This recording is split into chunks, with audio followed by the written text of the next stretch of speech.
everyone. So I am the Chocolate and God is the Thunder. Because of that, I'll never go under.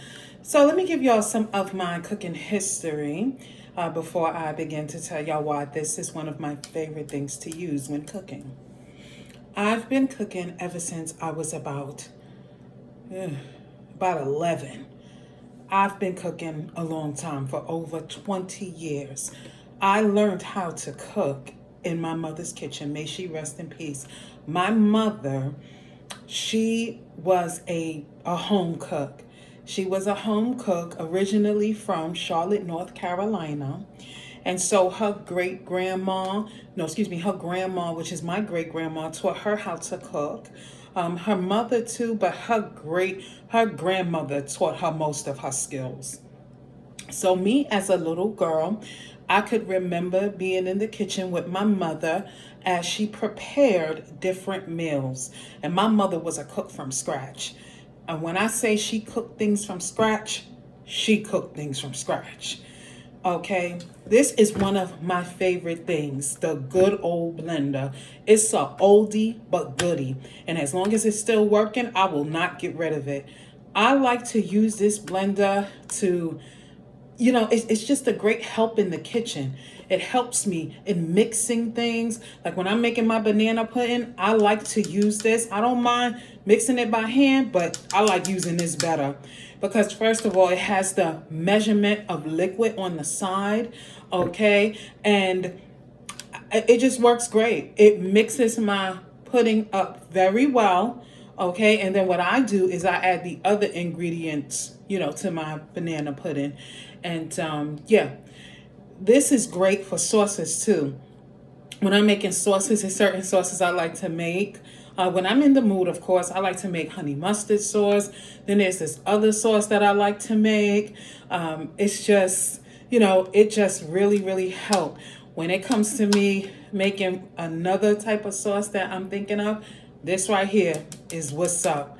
This is what's up. This helps me when I'm baking cake. Oh, yes. Yes, it's just a great oldie but goodie to have in the kitchen for me. Okay, for me.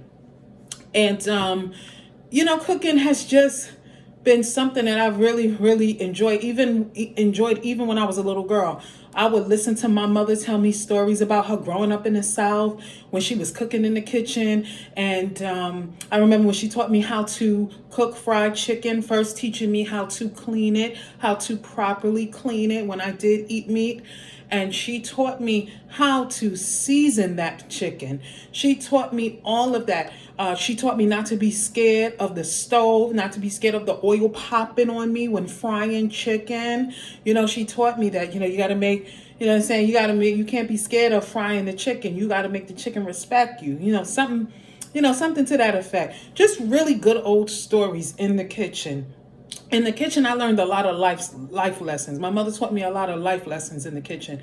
She taught me being mannerable. She taught me about not talking too much. Those lessons, those beautiful lessons that I can remember that my mother gave me started in the kitchen. Oh, they started in the kitchen. And she taught me about not putting too much salt in my food. Okay, she taught me don't put my elbows on the table. She just taught me so much. It was so much to learn in the kitchen. In the kitchen. And I try to teach my children the same. I try to teach my children things too in the kitchen. But these kids today, they just different. Us children, when we were younger, we were more eager, I feel, to learn how to cook, and we were more patient in learning how to properly make things. We wasn't in a rush. It was so exciting to me to listen, to help my mother cook. I was excited. I remember going to the grocery store with my mother and just her going down the different aisles and saying why she would get this and why she would get that, and how when she would make things like baked ziti and baked lasagna, she wouldn't get off-brand sauce, and she never used Muller's pasta. Never. I think that's how you pronounce it. My mother has never used that. She would tell me, don't you buy that because it'll come out mushy. It'll make your baked macaroni and cheese or your baked ziti, etc. mushy. So I never use Muller's because that's what my mother taught me. She taught me the importance of paying attention to my food so it doesn't burn, turning down the fire, watching my food, just prepping my food, how presentation was so important. She taught me that presentation, the way we present our food, is so important because people most of the time eat with their eyes. So, and my mother taught me about being patient, not to rush the process of cooking, not to rush the process, okay, to make sure it's done right. She taught me how to soak greens, how to cut them up, how to soak them, make sure they're nice and clean, get that dirt out and everything. So there was some great things that were learned in the kitchen. There really, really was. I know I'm talking about this blender, but hey, why not go into the whole history, right? Okay, so this I'm telling y'all, this blender makes a lot of noise. When I turn it on, go, but I don't care. This right here is a good buddy of mine in the kitchen. It really, truthfully is. It never lets me down. This blender never lets me down. This blender shall be used when I'm making my Thanksgiving dinner, when I'm making the banana pudding, when I'm making the baked macaroni and cheese. Well, no, I'm not going to use the blender for that because I'm not making a cheese sauce. Nope. I am not making a cheese sauce. That's a whole nother video. That's a whole nother video. We're going to talk about that. But this blender shall be used when I'm making my cake. Okay.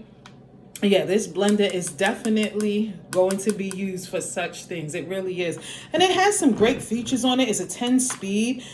It can grind, it can crush, it can puree, it can, make me some smoothies, it can chop, it can grate, it can batter, it can just do so much, so much. If I wanted it to act as a sous chef, it could do that too. When I'm making my when I'm making my baked ziti with plant-based ground, which the way I hook it up, it tastes just like regular baked ziti. The only thing plant-based in it is the ground anyway. I use regular cheese for the baked ziti that I make.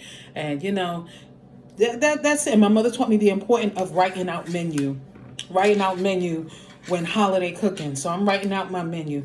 Baked ziti, baked macaroni and cheese, okay, collard greens, let me stop saying, yellow rice, red beans with meat in it. I'm not going to mix the red beans and the yellow rice together. I'm not going to do that. Okay, peach cobbler. I already said banana pudding. Chocolate cake, potato salad, candied yams, mashed potatoes. Okay, that's pretty much the menu. And she always taught me, don't overdo the menu. She always taught this. My mother preached this thing. Remember, after Thanksgiving, you have to eat. You have to eat after Thanksgiving too. So don't go making 100 things for Thanksgiving. Make just enough. That's what she taught me. That's what she taught me. And she would make our favorite food. She really would. She really, really would. And actually, I'm one who loved my mother's potato salad and her fried chicken. It couldn't be beat. It could not be beat.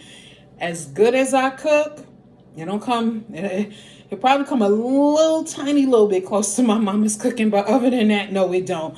No, it don't. My mother was the type of person who people would love to eat her cooking. They would love to eat her cooking. They would call my mother to make different things for them for Thanksgiving. Like they would ask her, could you make my baked macaroni and cheese? Of course, they would buy the stuff and they would ask her to make their baked macaroni and cheese or their, what is that? They're like rice and beans or their baked lasagna and stuff like that. Because my mother did such a good job. She did such a good job. And she enjoyed cooking. My mother really enjoyed cooking. So that's where I get it from. That's exactly where I get it from. I get it from my mama, the cooking. So I don't know if any of you have a blender. You know what? If you don't, that's okay. I know we're in the new times now, so people use a whole bunch of different things, high-tech stuff. But if you have a good old school blender, don't you feel bad. If it works, it's good. It's a oldie. Oh, but baby, it's a goodie. All right, be blessed. Bye now.